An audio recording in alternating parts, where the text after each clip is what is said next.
আজ আমরা অগ্নি রাশিতে শুক্র গ্রহ থাকলে কি পরিণাম আসে তা আলোচনা করব।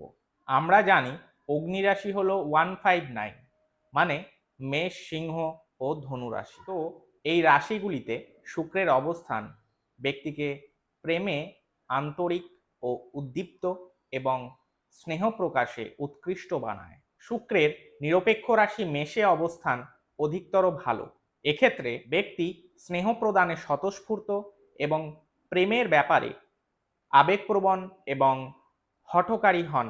সিংহ এবং ধনুরাশি উভয়ই শুক্রের জন্য শত্রু রাশি। তাই এখানে যাদের শুক্র গ্রহের অবস্থান তারা প্রেমের ব্যাপারে উষ্ণ ও আন্তরিক হন, কিন্তু একই সাথে প্রদর্শনপ্রিয় এবং আড়ম্বরপূর্ণ হন এবং ব্যক্তি নিজের বাহ্যিক রূপ নিয়ে অত্যন্ত গর্ববোধ করেন।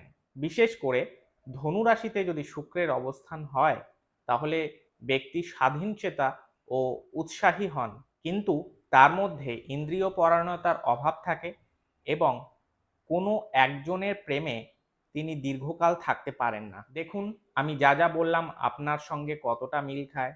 যদি আপনাদের এই ভিডিও ভালো লাগে তাহলে লাইক, শেয়ার, কমেন্ট করতে ভুলবেন না। নমস্কার।